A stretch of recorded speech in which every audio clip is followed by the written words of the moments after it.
Hello and welcome back to Meet Mozart. I'm Angie and that's Mozart. And today we're going to be looking at one of his songs called Abendempfindung. That's right. And if you have not ever said that word before, I highly recommend doing so now. Abendempfindung. Ah yes. Here we go.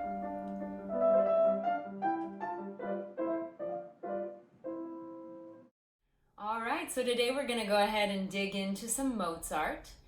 I chose Mozart as a title for this channel, first of all because everybody is familiar with the name, but really because I think that whenever we think about classical music, and particularly when we think about classical music composers, we sort of imagine very broody, dark people that take their music way too seriously, and therefore we must take their music way too seriously.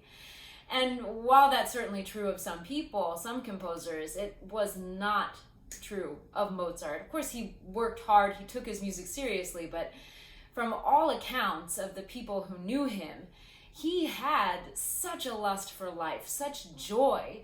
And when it came to writing the music, it's almost like that joy just sort of bubbled over onto the page. And when you get to know his music, you really get to hear and enjoy that aspect of it. I do think that this next song is a really unique example of that. It's called Abendempfindung, which means evening thoughts. It was originally a poem by Joachim Kamp, and the idea behind the poem is sort of a meditation on the end of life, on death, on what happens after death. Mozart said it whenever he himself was grieving. He had just lost his father, and not long before that had actually lost a few children. His mother had passed away, and when he first found out that his father was ill, he sent him a letter. And in the letter he said, I have gotten to really know death.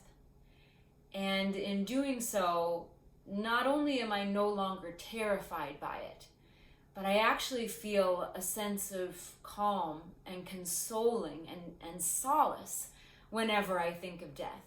I think that's what really shines through this piece. From the very beginning, it's so calm, it's so hopeful. And there's a moment where the speaker says, if you come to my grave and you shed a tear for me, then that's when I will appear and the heavens will open and I will bless you. And in that moment, he sets out this chord progression that's really quite triumphant. And so we see in this sort of more somber content, we just hear hope and we hear triumph and we hear love and joy and friendship, and I think that's really special and really unique, and I can't wait to share it with you. I do want to say that while I have studied piano many moons ago, I am not a pianist. This was just a quarantine project that I put together myself to learn to accompany myself to this, so there are going to be errors in the piano part, and I hope that you can kind of look past them and really share in the hope and the comfort that this particular piece brings.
Thank you for watching. Be sure to like and subscribe and comment and just push all the fun buttons.